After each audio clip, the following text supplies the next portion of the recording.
la mesa y mientras les voy presentando al moderador, que no es otro que Ángel Rivera. Ángel Rivera, meteorólogo del Estado, durante 38 años ha trabajado en la Agencia Estatal de Meteorología y en el antiguo instituto, hasta su retiro voluntario en marzo de 2012. Trabajó en el Servicio de Predicción de los Servicios Centrales en AEMET y activamente en el Plan de Renovación Tecnológica del Instituto y en distintos trabajos técnicos y organizativos sobre la meteorología mediterránea. Fue jefe del área de predicción, llevando a cabo la organización del entonces nuevo Sistema Nacional de Predicción y de los planes de avisos meteorológicos. Hasta su retirada fue responsable de comunicación y portavoz de AEMET. Ha permanecido en contacto casi permanente con los medios de comunicación, participando en multitud de espacios de radio y televisión y colaborando en periódicos y revistas. Buenas tardes. Como vamos mal de tiempo, yo casi voy a empezar antes de que se empiecen a colocar los distintos intervinientes. Y lo que quiero es, agradecer a AEMET la invitación para estar aquí.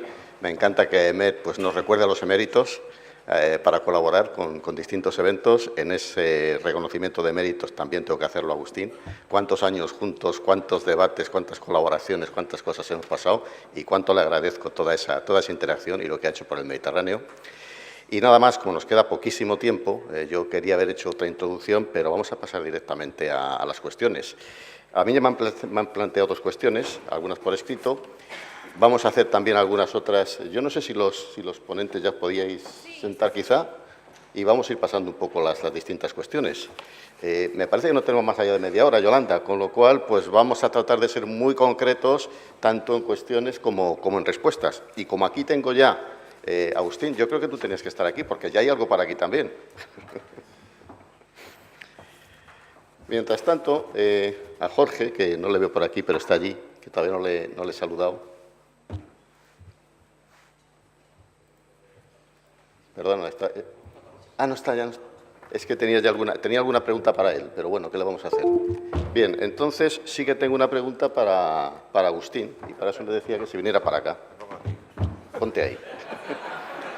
Agustín. No, es igual. Sí, ponte ahí. Casi me escapo. Venga, no perdáis tiempo en esto, ¿eh? Agustín, hay una pregunta que dice que te la formulemos a ti. Y dice, ¿sería de interés el estudio de catálogos de sistemas convectivos de mesoescala a la luz del cambio climático? ¿Sería conveniente el estudio de catálogos de sistemas convectivos de mesoescala a la luz del cambio climático? Hombre, yo creo que sería muy interesante porque es uno de los tipos de fenómenos que puede ser importante saber si el cambio climático impacta o no. Pero lo que pasa es que sería muy difícil encontrar catálogos suficientes como para discriminar ningún tipo de tendencias. El tiempo sería muy corto y, por lo tanto, yo creo que no. Vamos, que sería muy difícil sacar provecho de este planteamiento. A no ser que yo no entienda bien la pregunta, que puede que no la entienda. Bueno, yo creo que lo que están planteando es qué va a pasar con los sistemas convectivos en el contexto del cambio climático. Imagino que otra cosa es que se disponga de un catálogo mayor o menor. Claro, esto es otra cosa. En este sentido, pues lo que ha dicho, me parece que ha sido Romo el que lo ha dicho, que si pusiésemos de modelos de mucha resolución, modelos climáticos de mucha resolución, se podría ver directamente si se generan más o menos sistemas convectivos en un clima futuro o no. Pero bueno, también se podría ir a través de indicios indirectos, como ver si las causas para que se forme un sistema convectivo son tal y cual, y estas son más predecibles, pues con modelos de menor resolución también se podría decir algo. No había entendido lo otro. Si lo entiendo de esta manera, creo que Romo puede decirlo. No, quizá añadir, este estudio, claro, es que no había tiempo de explicar los detalles, pero el estudio que hemos estado en Estados Unidos es también curioso en el sentido de que no incorpora posibles cambios en la circulación, en los patrones de circulación atmosférica. Lo que hace es un ejercicio de trasladar solamente la señal termodinámica que llaman a los reanálisis. Es decir, uno coge el reanálisis y suma, por decirlo de una manera, básicamente cambios de temperatura y de humedad que puede extraer el modelo global. Los patrones, y por lo tanto vuelve a simular el reanálisis, pero con unas condiciones termodinámicas diferentes. De ahí salen que estos sistemas convectivos sean más potentes, más efectivos, etcétera, etcétera. Creo que el estudio está limitado en ese sentido porque un estudio completo requeriría también, especialmente en la zona mediterránea, que es una zona frontera entre las circulaciones propias de latitudes más altas y las subtropicales, incorporar claramente los cambios de circulación que se esperan, algunos ya observados. No es un factor termodinámico. sino también un factor de los cambios en los patrones de circulación que pueden afectar a todos estos sistemas de escala mucho menor, ¿no?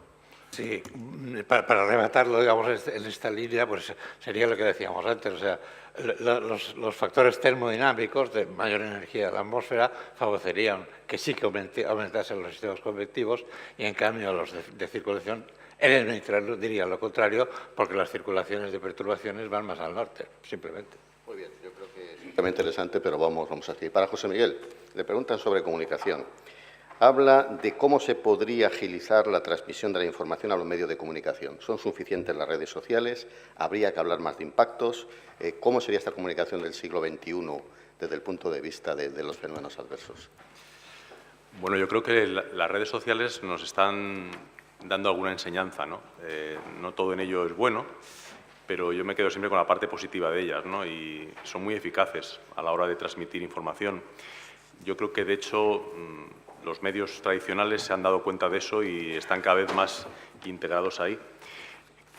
Quizá mi principal incertidumbre sobre cómo va a evolucionar la información es realmente esa gestión que he apuntado en mi charla de tal volumen de información.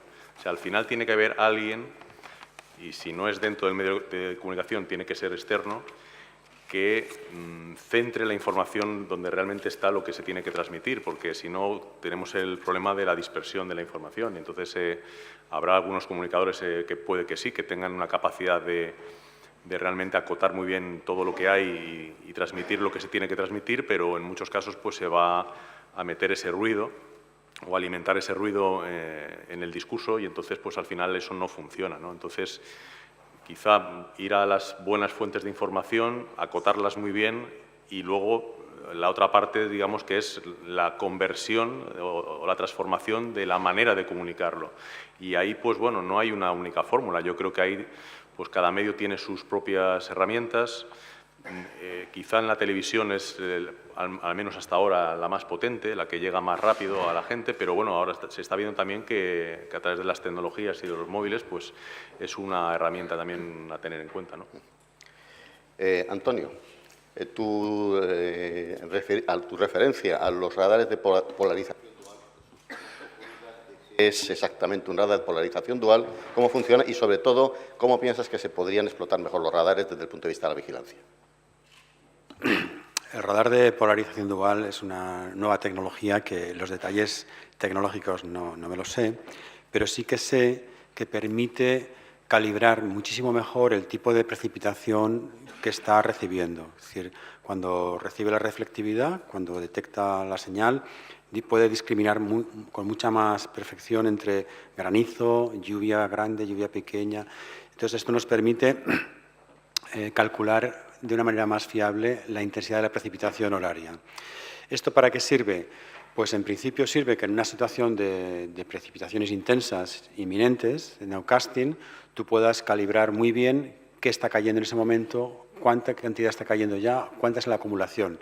Esto, unido a una calibración con automáticas en tiempo real, es lo que hacemos ahora mismo ya. La acumulación radar se calibra con estaciones automáticas, que permite pues, una mayor fiabilidad en la cantidad que estamos recibiendo. Esa es la principal ventaja, sobre todo para el nowcasting.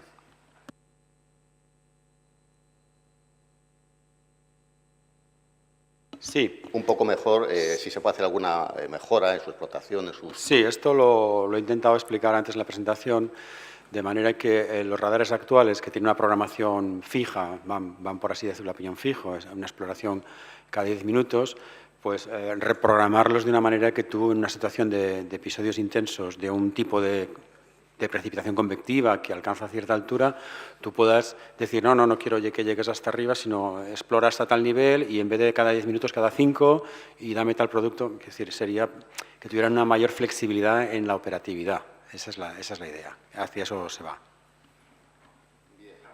Tengo un par de preguntas aquí que no sé si son para algunos de los de las mesas, pero quizá se aproxima un poco a José Ángel, porque se refiere a la Comunidad Valenciana.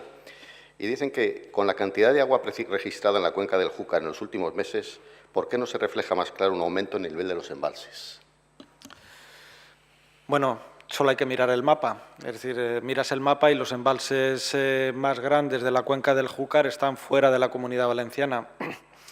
Hubo precipitaciones muy intensas en la primavera pasada, en el invierno pasado, sobre todo en la vertiente atlántica.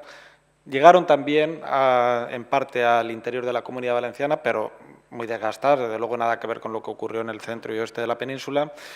Y ahora en la situación inversa, en la situación que hemos vivido pues en octubre y noviembre, ha habido precipitaciones muy intensas, pero que han sido sobre todo intensas en el litoral y prelitoral.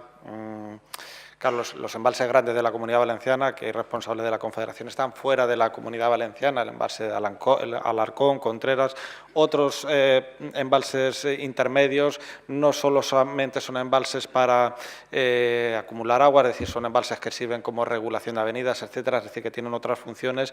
Claro, la situación es compleja, ¿no? Yo esta mañana he comentado que, bueno, que había indicios de que se estaba dando una intensificación de las precipitaciones y más pegadas al litoral. Claro, esto es un problema, es decir, si nos encaminásemos realmente hacia ese escenario, supondría un problema, porque los embalses no están en el litoral, que es hacia una de las posibilidades a la que apuntan los escenarios de cambio climático, es decir, precipitaciones cada vez menos frecuentes, pero cuando se producen con una mayor intensidad y más pegadas a la costa, ¿no? Lo cual para el tema de programación del recurso hídrico, etcétera, es un problema. Se conecta con una segunda parte de esta pregunta, que quizás más bien para hidrólogos o para ingenieros, que es si se podrían pensar en otros sistemas de recepción y almacenamiento de agua en las cuencas del Júcar y del Segura, para aprovechar un poco este tipo de precipitaciones y más si se van hacia zonas costeras, ¿no? Allá no sé si tú te atreves a comentar algo. No me atrevo, no, es un tema ya demasiado ya para hidrólogos, en fin, ingenieros, etcétera. Es un tema bastante complejo y desde luego que excede el ámbito de la climatología y la meteorología. Otra cuestión que yo creo que es un poco quizá para todos, para los que queráis contestar, dice que hasta qué punto la invocación al cambio climático sirve para camuflar el aumento de vulnerabilidad debido a la mala planificación territorial. ¿Cómo podemos ayudar a deslindar estos dos aspectos? ¿Quién se anima a comenzar la contestación? Bueno, yo me atrevo a contestar un poco en el sentido que no sé si es mala voluntad o no, puede ser simplemente confusión. Puede ser confusión. O sea, que es verdad que no está muy claro qué proporción hay de aumento de riesgo por el cambio en los fenómenos, en la fenomenología, y qué influencia tiene el aumento de la vulnerabilidad. Pero bueno, quiero decir, efectivamente, lo que es importante no es si hay voluntad o mala voluntad en hacer la mezcla, en crear la confusión, sino que interesa que nosotros ayudemos a separar, a aclarar qué es una cosa, qué es la otra. Y que efectivamente, lo que explicaba muy bien, que ahora se ha tenido que ir, desgraciadamente, en Carmen Yassat, de que muchos aumentos de impacto de fenómenos adversos en los últimos tiempos están asociados claramente al aumento de vulnerabilidad. Conviene que la gente lo tenga claro para no mezclar las cosas. No hay que dar siempre la culpa automáticamente al cambio climático de todo, sino que hay que ver cómo hay que calibrar las cosas y dividirlas.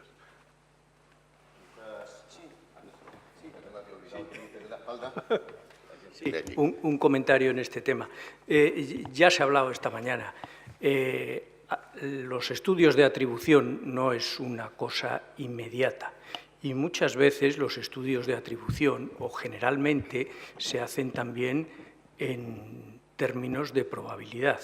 Si no hay cambio climático, la probabilidad es tal, y en contexto de cambio climático la probabilidad es cual, pero tampoco de forma categórica se puede decir que un evento es relacionado con el cambio climático o no relacionado de forma categórica. Esto siempre pongo el ejemplo del dado. Tú tiras un dado, te sale un 6, tú tiras un dado, te salen 2 6s, ya empiezas a mosquearte, le tiras 3 veces y te mosqueas más todavía, pero tú tirando 2 veces o 3 veces puedes decir que un dado está cargado. y sobre todo en el caso de eventos raros donde no tienes tú la posibilidad de tener un espacio muestral muy grande. Entonces, es un tema delicado, el tema de la atribución es un tema complicado. Es atribución en términos probabilísticos, no en términos categóricos, y esto complementa todo lo que se ha dicho de la vulnerabilidad, que también está ahí y que es fundamental. Como siempre, como veis, la probabilidad vuelve a salir por todos los aspectos. No sé si Javier quería añadir alguna cuestión a esto que estamos hablando. En el pasado congreso de la Asociación Española de Climatología, que tuvo lugar en Cartagena el pasado mes de octubre, escuchábamos ahí a Eduardo Zorita, que es un investigador bien reconocido.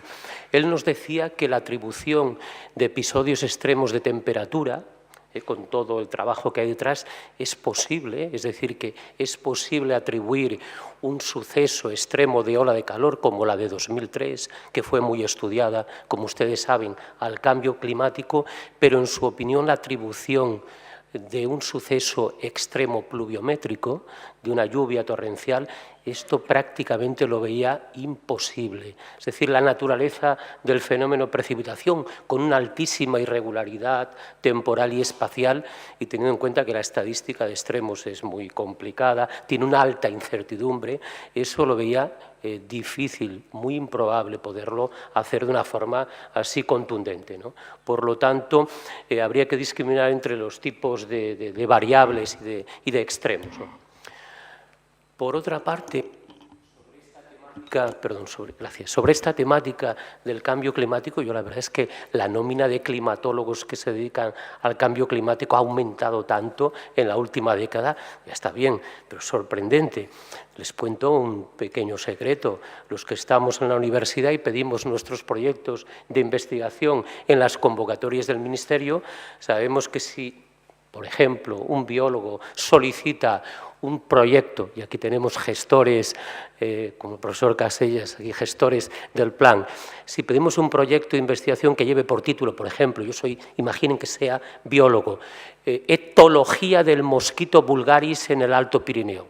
Bueno, el evaluador se lo mirará con cariño, etcétera, pero si es a ese mismo título le añadimos punto, bioindicador del cambio climático, yo creo que el evaluador, no sé si el doctor Casellas me confirmará o no, mirará, caramba, ojo, que esto puede tener, en fin, un efecto aplicado, puede tener alguna repercusión mayor, ¿no? Ha habido arribismo en el tema del cambio climático, ¿eh? Hay personas que se han apuntado al carro del cambio climático porque está de moda, ¿eh? Eso no significa que no sea un tema crucial, prioritario en cualquier plan de investigación, sea europeo, español o de cualquier otra entidad, ¿no? Muy bien, bueno, sería un tema precioso para seguir hablando. Si tuviéramos hora y media, hasta el moderador se animaría también a decir algo, pero hay que seguir. Antonio, te plantean que tú has hablado para la mejora del nowcasting en la utilización de radares y modelos. Echan un poco de menos que hayas hablado de las redes de detección de rayos. Preguntan además si están bien calibradas. Y te preguntan también, como una segunda parte, el tema de si se aumentan las estaciones automáticas y si se podría contar con algunas estaciones de aficionados también. O sea, primero, rayos, ¿cómo está el tema? Sí, bueno, realmente todas las herramientas que dispone la EMET, no las he citado todas, me he olvidado de... Bueno, los rayos, he puesto rayos previstos, pero luego están los rayos observados a tiempo real. Los rayos tienen una utilidad extraordinaria, ahora mismo los estamos empleando en avisos automáticos en los aeropuertos, por decir. Le están llegando directamente a las torres de control, a los aeropuertos les están llegando avisos de rayos y de tormentas previstas con los rayos impactados. Sí, es una herramienta que estamos manejando, se me ha olvidado comentarla, pero bueno, no he citado todo lo que tenemos, que es amplísimo. La segunda pregunta era... Sobre estaciones automáticas, si se van a aumentar y si se podría utilizar también las de algunos aficionados. Sí, las estaciones automáticas, se va a aumentar la red de estaciones automáticas, se va a aumentar la frecuencia de interrogación a ellas, es decir, que la transmisión de datos de manera mucho más rápida. Y respecto a la información de los colaboradores o de los aficionados, ahora mismo toda la información, yo antes he dicho en una presentación, había puesto otras redes de información de retorno. Ahí no entraba en detalle, pero para nosotros, para la EMET, todo lo que está en la web, en Twitter, en toda la información que está ahí, la estamos utilizando y, de hecho, se está haciendo un proyecto para que, de una manera con inteligencia artificial, se capture toda esa información que está en medios de comunicación, en prensa digital, en Twitter, en redes sociales, todo lo que esté ahí, por inteligencia artificial se va a capturar de manera que rápidamente lleguen unos resultados pues a la vigilancia meteorológica, a donde está vigilando meteorológicamente. Las redes de aficionados se miran también y se tienen en cuenta, todas. Se les da un grado de fiabilidad mejor si son unas redes más buenas, pero miramos todo. Miramos el Meteoclimatic, miramos cualquier red que hay ahí, miramos las nuestras, miramos las de los SAIS. De hecho, tenemos automáticamente implementadas las conexiones a las confederaciones hidrográficas. Bueno, tenemos toda la información que hay, la utilizamos toda. Lo único que tenemos que hacer es, de una manera organizada, poderla aprovechar mejor y más rápidamente, porque vuelve a ser lo mismo, hay una dispersión enorme, hay que asegurarse de que la información es buena también y contrastada. Entonces, ahí está. Yo creo que había una... Sí, Agustín, venga. Es que en esta misma línea yo pediría ahora abiertamente, ya que estamos aquí diferentes tipos de gente, pediría una interacción más flexible, más fuerte entre AEMET y los servicios meteorológicos en general y las redes de aficionados por su cuenta, buscando una colaboración que vaya a un enriquecimiento mutuo, de tal manera que se aproveche al máximo toda la información disponible que hay. Sí, es que yo creo que la pregunta iba un poco por ahí. Digamos que hay muchas asociaciones que trabajan muy bien, calibran bien sus estaciones y les gustaría de alguna manera que se integrara, o al menos de alguna forma, un poco en redes más oficiales, digamos, ¿no? José. Sí, bueno, sí que hay los aficionados aficionados de ABAMET que están aquí presentes y que saben que ha habido varias reuniones ya para tratar este asunto de integración de datos de redes de estaciones meteorológicas de particulares o de asociaciones en el banco de datos climatológico de AEMET. En principio con varios propósitos. El proyecto, pues, es decir, ha habido varias reuniones, el presidente fue el que lo impulsó, ha habido varias reuniones en la sede central, yo he estado reunido con ellos en alguna ocasión. En el mes de junio estuvo aquí la jefa de infraestructuras también, estuvimos visitando. Es decir, es un trabajo lento, pero es un trabajo que está en marcha. Es decir, seguramente pues habrá algún tipo de proyecto piloto de ingestar estos datos Más que ingestar estos datos, es decir, nosotros, hay ahora mucha información en la red, información buena, información fiable de estaciones meteorológicas bien mantenidas por particulares. No todas las estaciones son iguales, pero hay algunas que son muy buenas y quizá esos datos algún día sean muy útiles dentro de 20, 30 años para un investigador de todo tipo. Es decir, que nosotros ahora mismo yo creo que tenemos la responsabilidad de coger esos datos, meterlos en el banco de datos, llamarlos, ponerlos en una red terciaria o como queramos llamarle, y que no solamente estén a disposición, como ha dicho Antonio, aquí se miran todos los datos, es decir, en tiempo real, en vigilancia, se miran todos los datos, pero son datos que se acaban perdiendo y estaría bien que esos datos se quedaran en un banco de datos climatológico nacional y que cada uno tuviera su etiqueta, ¿no? Es decir, este dato procede de tal sitio, pero sí que ha habido reuniones y hay un proyecto para avanzar en este asunto, aunque yo he participado, pero soy el que menos sabe de este asunto, porque han estado, sobre todo, reunidos con la presidencia de MES para tratar este asunto, asociaciones de aficionados. Bien, a mí se me han acabado las preguntas por escrito. Yo creo que si tenemos tiempo es el momento de que se pueda preguntar aquí desde la sala. Si a Yolanda, que es la organizadora, le parece bien. Pues venga. Pues entonces, no sé, levantar la mano quien tenga interés en hacer alguna pregunta. Por allí he visto a José María.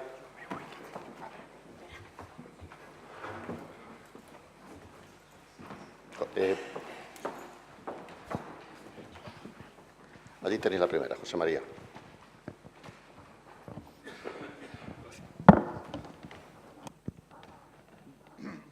No, yo solo quería comentar que me parece muy bien la intervención de Rob con relación a cuidado con lo que se habla, ¿no?, de cambio climático y todo eso, de prudente, aunque yo tengo también la idea de que los modelos hasta ahora han estado indicando realmente un aumento de la intensidad de los fenómenos,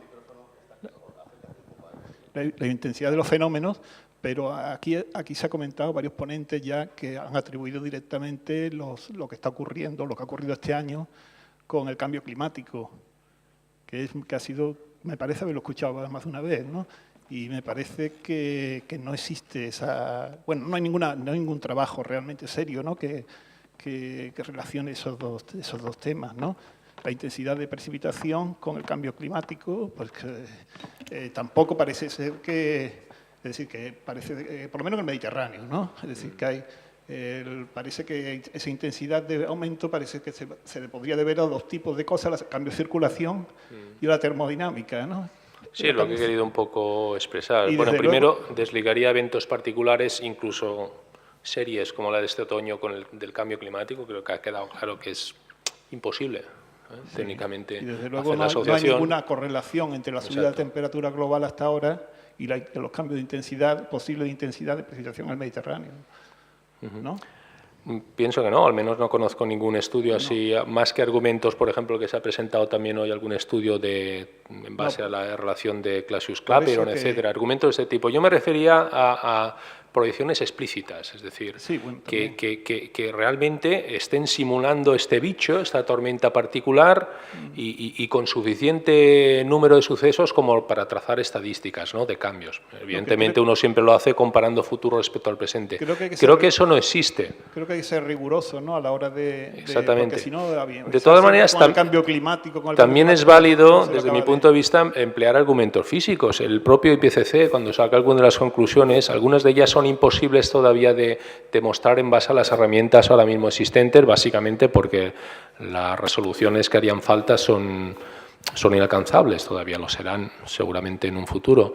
Y aún así hay parte de sus aseveraciones que se basan en el juicio, vamos a decir, de expertos. Creo que incluso lo llaman así, ¿no?, expert judgments, que de alguna manera lo que hacen es implementar, razonar los mecanismos físicos que hay detrás del fenómeno, y aunque no pueden encontrar una verdadera una respuesta taxativa, pues sí se pueden destilar de alguna manera algunas conclusiones a falta de confirmarlas con otras herramientas y no, digamos, con las propias observaciones futuras, ¿no? Gracias.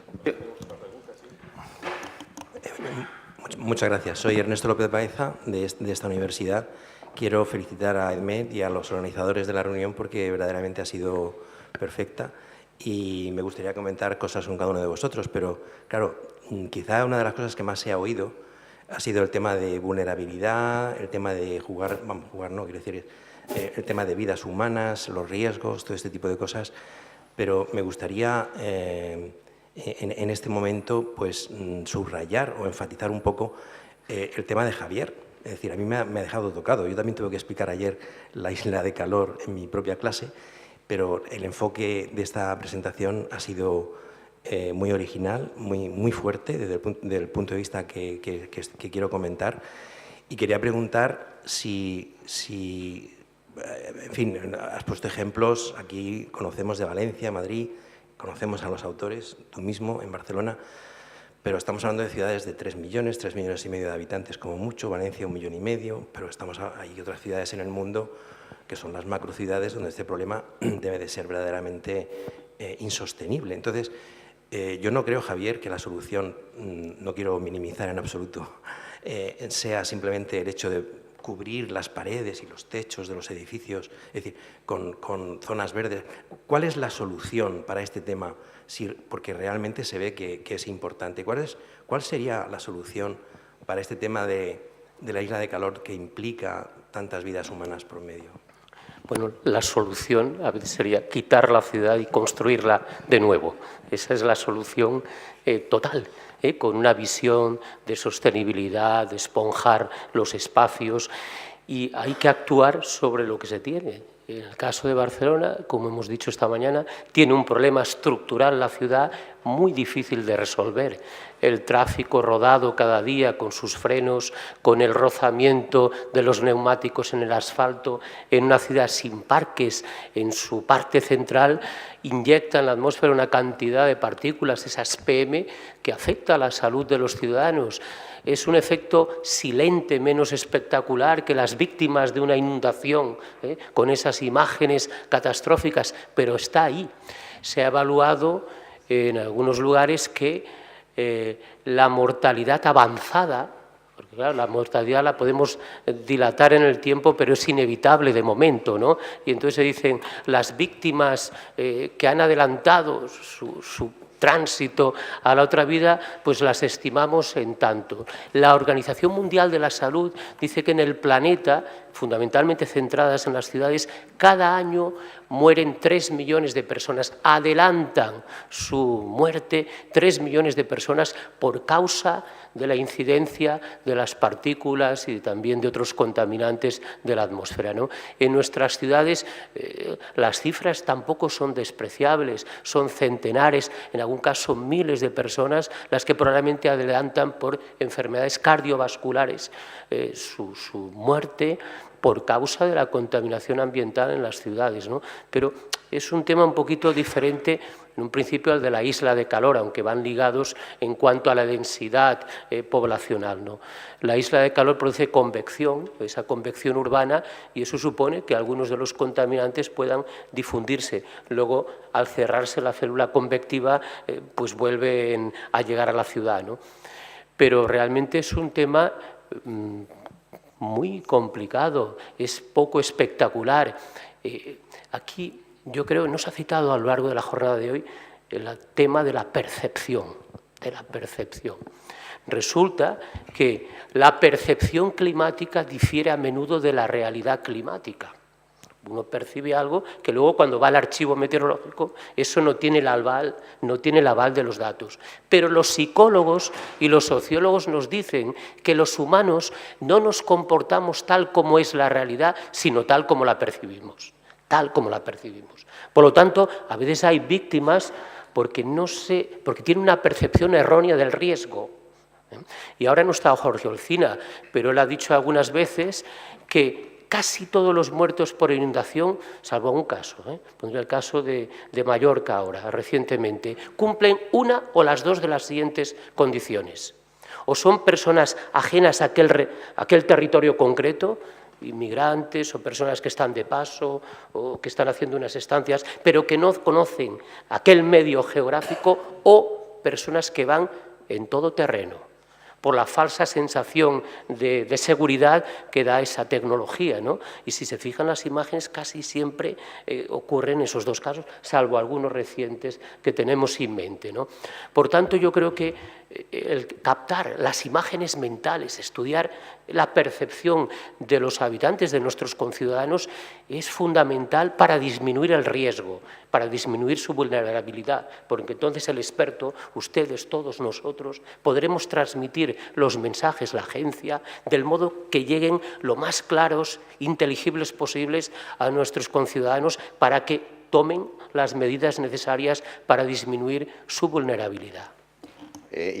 Un momentísimo, bueno, quería yo añadir también un momento que me ha parecido muy importante tu apunte sobre los posibles avisos de temperaturas nocturnas en noches tórridas. Creo que es algo que no debe echarse en saco roto porque yo creo que es importante. Yo creo que es importante sobre todo para unos núcleos de población. Solamente quería decir eso y yo creo que quizá en AEMET hay que plantearse un poco ese tipo de avisos también. Y querías añadir algo. Al hilo de lo que estaba comentando Javier, que yo creo que ahora ya el ciudadano en general, que la mayor parte de nosotros vivimos en ciudades o grandes ciudades, está tomando ya conciencia de algo que están avalando muchos estudios científicos, y es que si vives en una ciudad no solamente vas a tener problemas respiratorios, que hasta ahora, digamos, era el principal impacto, ¿no? O sea, bueno, sí, está claro que aquí hay contaminación y yo puedo tener un problema respiratorio, sino que ya el ambiente urbano, al margen de la isla de calor, se está asociando a todo tipo de enfermedades con datos estadísticos que están certificando esa relación.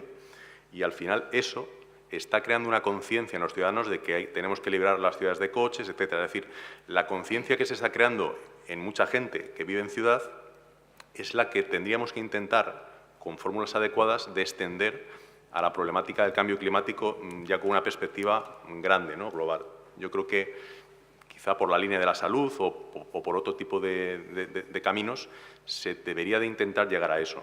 Y luego también, y muy rápido, enlazando con eso que ha salido antes, claro, a uno le entra la duda si evidentemente que incertidumbres hay, y aquí han salido sobre el relacionar episodios con el cambio climático, pero le entra la duda que si realmente estamos ante algo urgente, ¿en qué tenemos que priorizar las cosas? ¿En realmente invertir mucho dinero y muchos medios materiales en, por ejemplo, reconvertir nuestra energía, en nuestras fuentes de energía, que es a lo que parece que vamos, o lo contrario, o a reducir la vulnerabilidad, porque al final por ahí también, si invertimos mucho dinero en eso, podría de alguna manera compensar el efecto del cambio climático. Es decir, que digamos que están las dos facetas, yo lo veo así, ¿no? No es tan evidente como que, bueno, si no emitimos, todo se irá normalizando. No está tan claro, porque si dejamos de emitir prácticamente CO2, pero seguimos poniendo casas por todos los lados, siendo millones de personas en zonas de riesgo, pues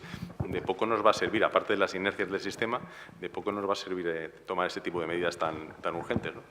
Sí, yo solamente me permito apuntar un poquito que estoy de acuerdo en que no se puede ser categórico, ni mucho menos en este tipo de atribuciones, pero hay que educar al público en el tema probabilístico, porque probablemente con probabilidades sí se puede trabajar en todo esto. Y yo creo que es un punto medio entre decir no sabemos a decir no podemos asegurarlo. Pero saber que una cosa es 30 veces más probable, o 15 o 10, si ha habido esto, yo creo que de cara a la mentalización del público me parece que es importante, aunque indudablemente no podamos atestiguarlo con ninguna categoricidad. Bueno, pero no debería hablar yo, por ahí seguro que hay más preguntas. Hola, buenas tardes. Quería sobre todo agradecer a EMET esta magnífica jornada, ha sido un lujo, la verdad, y unas cuantas cosas al hilo de todo lo que se ha hablado. A José Miguel Viñas quería romper una lanza en favor de los comunicadores, sobre todo los de proximidad, entre los que me hallo. Trabajo para la Televisión Autonómica Valenciana, soy física también, y puedo constatar que se pueden hacer las cosas muy bien, además la respuesta es muy buena, y en los últimos episodios de Lluvia lo hemos podido comprobar. Claro que tenemos el gran lujo de contar con Jorge Tamayo desde hace muchísimos años y con José Ángel Núñez ni hablar. Y es posible ser correa de transmisión de AEMET, contar con los observadores. La ABAMET, una asociación de observadores que saben, ha tenido un crecimiento exponencial en pocos años, que dan una riqueza a la información impresionante. Enlazo con el comentario del señor Llança también, de enriquecer de todo lo que disponemos. Es posible ser correa de transmisión de AEMET, del Centro de Emergencias, de Coordinación de Emergencias, dar una información de rigor fiable y que tiene una respuesta increíble. Se sorprenderían de las audiencias que hemos tenido en los 2 últimos episodios. Una televisión que, con los problemas que tiene, ha empezado su rodadura reciente, muy reciente. Y creo que sí que es un desafío la comunicación del cambio climático, totalmente cierto, sobre todo en los programas de información meteorológica diarios, como también la predicción probabilística. Es un desafío y hay que hacerlo. Nosotros estamos ahí, pero es que es complicado con un tiempo determinado también hacer entender eso a la ciudadanía. Hay que tomar decisiones, como explicaba muy bien Antonio Conesa, me ha encantado su presentación. Hay que tomar decisiones, al final somos un poco todos gestores de la información, hay tanta que hay que tomarlas, tanto el predictor, el profesional, como los que nos dedicamos a la comunicación. Hay un momento en que tienes que asesorar a los periodistas, a los redactores, tienes que decir lo que se puede decir, lo que no se puede decir. Es decir, yo tengo la satisfacción de decir que se puede hacer bien, en el sentido de informar. También han sido, he de decirlo, 2 episodios que han venido muy bien, se han visto muy bien, entre comillas, todo lo bien que se puede ver con antelación, pero han estado muy bien sobrevenidos, o sea, los hemos podido ver, entre comillas. Los avisos han estado muy bien, ha funcionado todo muy bien, y la comunicación, el poder montar un dispositivo de 24 horas en una comunidad autónoma, que es digamos, una escala en que el ciudadano, si le interesa, está muy pendiente porque puede tener de ahí unos datos muy valiosos, se ha constatado que la respuesta ha sido increíble. Y yo creo que en alguna medida se ha contribuido. Vamos a ver, hubieran caído 300 litros más, pues probablemente hubiera habido otros problemas. Pero de verdad que ha sido muy interesante ver cómo las cosas se pueden hacer en la medida de lo posible, y porque contamos con lo que contamos y porque tenemos las ideas claras sobre quién tiene que proporcionar la información y que somos traductores de esa información a la ciudadanía. Digamos que ese es nuestro valor. Y es posible hacerlo. En una televisión estatal es más complicado. Primero porque el rango geográfico es otro. Te diría un poco, si quieres, concreta un poco, porque se nos... No, pero sí, si querías también preguntar algo, discúlpame, pero como vamos mal de hora, por si alguien más quiere preguntar. ¿Querías añadir algo más? Ya está, gracias. Pues te agradezco mucho el testimonio. Más cuestiones, por favor, ya el poquito tiempo que nos queda.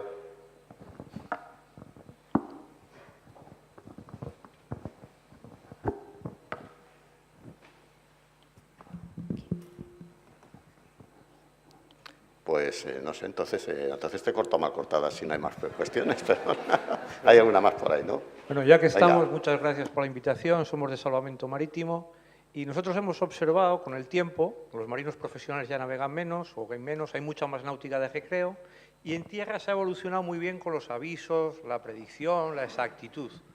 Pero en la mar vemos que falta algo, ¿no? El fuerte marejada, vale, eso para los profesionales es perfecto, pero para el ciudadano que se va a navegar, que sale a navegar, se queda como, bueno, y luego le pilla un temporal y hay que ir a buscarlo, ¿no? Es un problema para nosotros.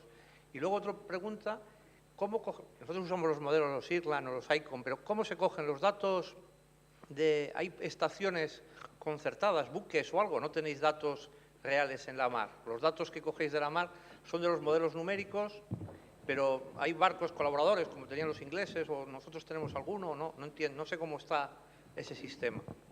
Gracias. Sí.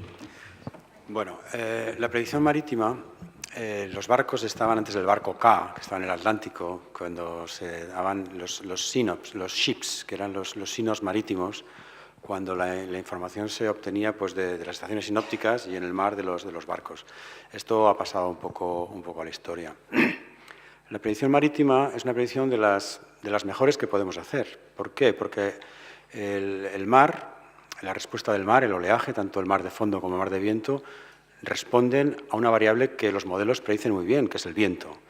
Entonces nosotros tenemos modelos de predicción de oleaje y modelos, bueno, los modelos de predicción de oleaje, pues realmente son muy buenos. ¿De dónde se toman los datos? De los modelos numéricos principalmente. ¿Dónde tenemos datos concretos de lo que está pasando? Las boyas náuticas, las boyas de puertos del Estado principalmente. Pero la predicción marítima, yo, por lo que conozco, es una predicción muy buena. Lo único que a lo mejor el detalle que una persona quiere, pues tiene que estar más pendiente. Pero tenemos un centro de predicción de avisos marítimos en Baleares y otro en La Coruña que, bueno, hace unos productos que yo creo que son extraordinarios. Pero es que son muy similares a los que puede hacer Meteo France o el Met-Office. ¿Por qué? Porque son modelos que van muy bien, están muy contrastados, responden muy bien a la variable del viento, que se predice muy bien por los modelos, y los mapas de oleaje, lo que yo conozco y lo que yo sé, es que están bien. Ahora, no sé exactamente qué detalle quiere conocer de la previsión. Sí, no sería para el profesional. Esos modelos son muy buenos, nosotros los vemos, los usamos. Y la predicción marítima es buena porque ya mucho tiempo se navegaba y si se escucha. Es muy buena. El problema es que cada vez tenemos más ciudadanos que van a la mar que no son profesionales del negocio. Ese ciudadano que aquí se le da un aviso de que va a caerle la del tigre de agua, sale a la mar y dice, bueno, fuerte marejada. Pues eso asumible, y no es asumible. Sí, sí. Hay un... Ahora lo entiendo mejor la pregunta. Bueno, esto pasa como cualquier tipo de avisos. Nosotros podemos decir, van a caer 100 litros, pero si una persona de esos 100 litros no sabe lo que le van a hacer, pues dice, bueno, van a caer 100 litros, pero yo tengo que volver a mi ciudad, que mañana trabajo y lo voy a hacer. O va a caer una nevada y por mucho que me digan que hay un aviso de nevadas, yo quiero volver que tengo que trabajar. Es exactamente el caso de que la gente o la población no tiene conciencia exactamente de lo que le puede suceder, cuál es el impacto que puede tener esa previsión. Esto es lo que he comentado en mi presentación, que vamos a hacer nuestros avisos orientados a recomendaciones, es decir, cuando tenemos una alerta de nivel naranja de marítima, dirá, pues no navegue en estas zonas, piense que le puede pasar esto, que le puede volcar, o una alerta roja. El siguiente paso es orientación a impactos. Vamos a tener que dar una información más precisa de lo que le puede llegar a pasar a la población para que lo tenga más conciencia. Y esto, como ha dicho antes la periodista, pues con un aprovechamiento de los medios de comunicación, que AEMET lo diga, pero si los medios no lo reproducen de una manera rápida y fiable en los medios de comunicación, pues claro, la mayor efectividad ahora mismo está en los medios, televisiones, radios, es lo más potente, porque la página web, aunque es muy inmediato nuestros avisos y las recomendaciones, no todo el mundo está mirando la página web continuamente. Entonces, sí, de acuerdo con usted. Tenemos que ir a un sistema de que los mensajes lleguen de forma más directa, y aquí lo ha comentado José Miguel Viñas, y hacia ahí vamos. Elia quería comentar algo más. Yo solamente un comentario. Yo trabajo en AME, tengo, en atención a usuarios, entonces uno de nuestros usuarios principales es Sasemar.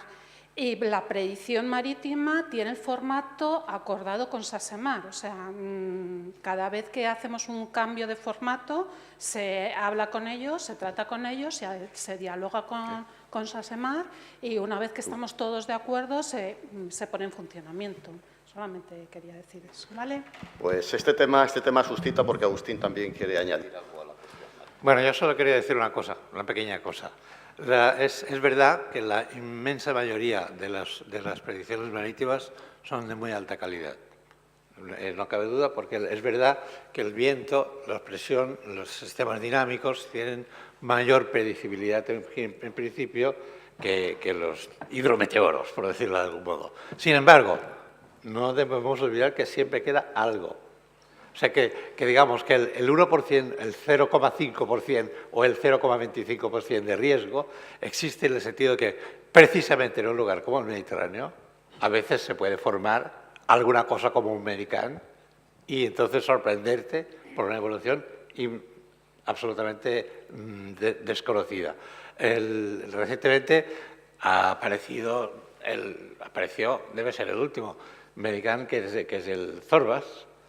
Me estuve mirando con 4 o 5 días de anticipación. Es verdad que es más que la anticipación con la que se suele hacer en los laboratorios marítimos. Pero con ese tipo de anticipación, a 4 o 5 días, el Centro Europeo daba en la mitad de los elementos de su conjunto, del ensemble, daba una predicción de un sistema parecido a la que hubo. Pero la otra mitad, nada. Prácticamente nada, daban simplemente una... Por lo tanto, digamos que esa incertidumbre, que es verdad que en el mar es mucho menor que en tierra, también existe, también hay un residuo en tierra. Pero esto nos lleva a... Agustí, esto nos lleva a las predicciones probabilísticas. En ese caso, podríamos decir que a 3 días vista la probabilidad de que se forme Medicán es del 50%. Una información utilísima. Si luego no pasa nada, porque a 2 días vista esa probabilidad es mayor o es menor y ya vas acotando la incertidumbre, que es lo interesante. Más fenómenos adversos, más cuestiones allí. Hola, Raúl Quiles, del Consorcio de Bomberos. Yo quería hacer un comentario, pero en la línea contraria del que ha hecho Salvamento Marítimo, y es que quizás necesitemos productos más desarrollados para profesionales de la extinción y de las emergencias. Creo que muchos de los modelos de previsión de cambio climático están infravalorando el papel del que va a jugar el efecto de los incendios forestales por su aportación al carbono a la atmósfera, la aceleración de ese proceso de emisión de emisiones, los fenómenos de escorrentía y un largo etcétera, no solamente por la aparición de incendios, sino también por la aparición de plagas que van a poner las masas disponibles, y un ejemplo lo tenéis ahora mismo, lo que está sucediendo en Estados Unidos. En ese sentido sí que echo de menos, y nuestra colaboración es muy estrecha con la delegación de AEMET de la Comunidad Valenciana, el disponer de productos mucho más desarrollados para todo lo que son los grupos de analistas o de análisis de incendios forestales que están trabajando en toda España, muchos de ellos autodidactas, en el sentido de tener una mejor previsión en lo que nosotros llamamos análisis estratégico de la situación. Sabemos prever perfectamente cuándo vamos a tener los episodios de grandes incendios, incluso por tipología, si van a ser convectivos, vientos con convección. Ahora estamos metiéndonos en los incendios de vientos con episodios convectivos, como el que habéis podido ver en Campfire y similares. Cómo los fenómenos convectivos nos están haciendo cambiar las tipologías, incendios que antes eran topográficos, ahora forman los pirocúmulos y pasan incluso a pirocúmulo-nimbos, es decir, una serie de datos y de análisis que están dentro del mundo de la meteorología y que nos son de una enorme utilidad, con la premisa de que los necesitamos casi en tiempo real. Es decir, necesitamos previsiones para, en un margen de 3-6 horas, estar tomando decisiones operativas muy importantes para la seguridad de vidas y bienes de las personas. Cuando hablamos de meteorología siempre nos centramos en fenómenos de gota fría, de medicanes, etcétera, etcétera. Pero el mundo de los incendios forestales se queda un poco así como al margen, ¿no? Todos los modelos del Firewire Index, todo esto está muy bien, pero son modelos canadienses, hechos sobre estructuras de suelo de más de 50 centímetros de profundidad de mantillo, cosas que aquí no existen, que sí que se han podido hacer adaptaciones, incluso la Comunidad Económica Europea puede haber dicho que son buenos para nosotros, pero aquí no funcionan. Aquí son modelizaciones de modelizaciones. Entonces, en ese sentido, ya no solo los índices de riesgo para el análisis estratégico, sino también otros valores, como sí que nos está aportando ahora EMET en la línea de Harmony y otros que me ha parecido ver que habéis presentado y que me han parecido muy interesantes, en modelos de alta resolución que nos permitan, con un poquito más de certidumbre, pues tomar decisiones operativas muy complicadas en relación con la gestión de incendios. Gracias. Antonio, me parece que puedes. Sí, bueno, aquí has dicho dos cosas. Una, los índices de incendios, que es la predicción de los escenarios que tenemos del índice de incendios, y otra, la situación operativa cuando el incendio ya está montado. Claro, cuando el incendio ya está montado, las previsiones a 2 y 3 horas de la evolución de las condiciones meteorológicas de ahí, esto ya es una labor completamente de nowcasting, es decir, un grupo de predicción tiene que estar dándote asesoramiento continuo, viendo cómo están evolucionando las distintas variables, cuáles son aquellas variables determinantes que son de utilidad para los mandos que están dirigiendo el incendio, si el viento va a cambiar, si no va a cambiar, si va a haber precipitación, si no lo va a haber. Todas esas variables ya es en tiempo continuo, es asesoramiento en tiempo continuo. Ahí es el mismo asesoramiento que se da en una situación de lluvias intensas. Vigilancia continua de todos los instrumentos que tenemos de teledetección, de todas las condiciones que se están reuniendo y con las salidas más avanzadas de los modelos numéricos que nos permitan dar una previsión.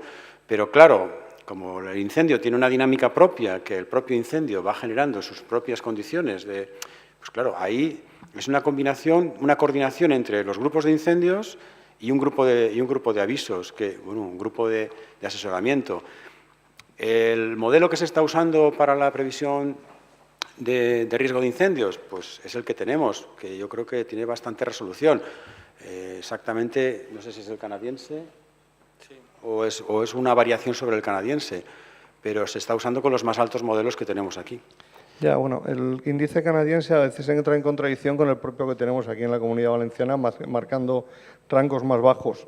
Ese es un tema. Otro tema es el momento en el cual pues, se producen los incendios forestales, que es en agosto, o en julio, o en junio, donde necesitamos una operatividad o una disposición de datos en tiempo real. Y luego necesitamos desarrollar otros modelos, otros productos, que ahora pues estamos intentando abrir la línea de conocimiento, como el CAVE, el CIM, la Helicity, una serie de variables combinadas pues, para ver cómo esa columna convectiva puede funcionar. Nosotros conocemos cómo funciona y hemos hecho estudios, hemos hecho paper y hemos hecho investigación en ese sentido. Ahora pues, hay alguna universidad americana que ya está pues, metiendo muchos cacharros, mucho monitoreo, incluso dentro de las columnas convectivas, y también nos están dando cierta información. Todo lo que es el Fire Environment lo conocemos perfectamente. Lo que necesitamos es disponer de datos y generar productos ad hoc que podríamos demandar desde muchos grupos de analistas de muchas comunidades autónomas. Pues creo que AEMET sería nos aportaría muchas certidumbres a nuestra toma de decisiones. Sí. Venga. De este asunto lo conozco bien en los últimos años porque hemos tenido mucha relación con los equipos, sobre todo de extinción. Hemos dado cursos de formación en el IVASPE organizados por la Generalitat Valenciana. Llevamos ya 20 ediciones y en esos 20 cursos he aprendido que los equipos de extinción tienen unas necesidades que nosotros ahora mismo no podríamos proporcionar esas necesidades, pero que no lo hacemos ahora mismo. Es decir, es distinto. Un incendio forestal, la actuación en un incendio forestal y la meteorología de un incendio forestal es distinto a la de las lluvias torrenciales, y hay un camino inmenso por abordar ahí y AEMET lo puede recorrer. Es decir, AEMET tiene la tecnología para satisfacer todas las necesidades de dar apoyo a los equipos de extinción en incendios forestales. Tienen la tecnología para hacerlo, pero desconocemos qué es lo que necesitan los equipos de extinción. Es decir, que de ahí debe haber un feedback, una interacción entre distintos actores, el que puede suministrar los productos, el que los necesita, y ahí el problema está en que entran en juego distintas administraciones, diputaciones, Generalitat, comunidades autónomas, AEMET, el Estado, el Ministerio. Bueno, esto es un tema, yo creo que casi que excede aquí, es un tema casi político, pero que hay todo un camino por recorrer ahí porque las necesidades de apoyo a los equipos de extinción de incendios forestales son unas necesidades muy específicas y que AEMET podría dar muchos productos con un esfuerzo relativamente reducido. Sí, bueno, ya vamos acabando. Entonces, una última pregunta. Tenemos todavía disponible. ¿Alguna última pregunta? Pues nada, sí. Sí, Francisco de Investigación de Incendios. Para Antonio, ¿cuántas antenas nuevas del sistema de teledetección de rayos nos tocan en la Comunidad Valenciana para cubrir los huecos detectados? Bueno, el sistema de detección de rayos funciona por triangulación, entonces no hace falta que los tengas encima, con que los tengas en los bordes y triangulen, funcionan perfectamente. Si 3 detectores ya detectan el rayo, la precisión es máxima. No hace falta llenar de detectores. La detección es muy buena. De hecho, hacemos informes continuamente de rayos por municipios, contados uno por uno, por provincias. La precisión es altísima. Yo no sé de dónde ha salido que hay huecos enormes en detección de rayos, que yo no lo desconozco. De hecho, tenemos un proyecto con Eumetnet que compartimos sensores al otro lado de la frontera para cubrir. Lo lógico es que si tú quieres sacar los rayos que hay en el Pirineo, necesites sensores al otro lado para triangular mejor. Esos acuerdos los tenemos con Portugal y con Francia. Es decir, primera noticia que no sabía yo que había huecos. Yo creo que no los hay. Los detectores detectan bien entre ellos. No tienes que tener el detector al lado de tu casa, lo tienes que tener que te triangule bien. No tengo noticia de eso, ¿eh?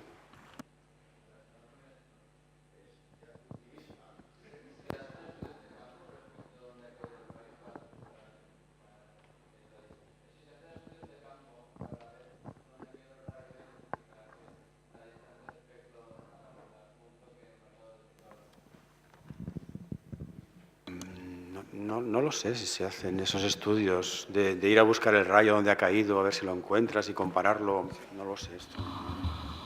Te voy a dar la respuesta. Sí, se hacen estudios de campo y los hace precisamente Paco Tejedor. Es el responsable de la Unidad Operativa de Investigación de Incendios Forestales. Él investiga todos los incendios forestales que se producen en la Comunidad Valenciana y son muy expertos en determinar las causas de los incendios forestales.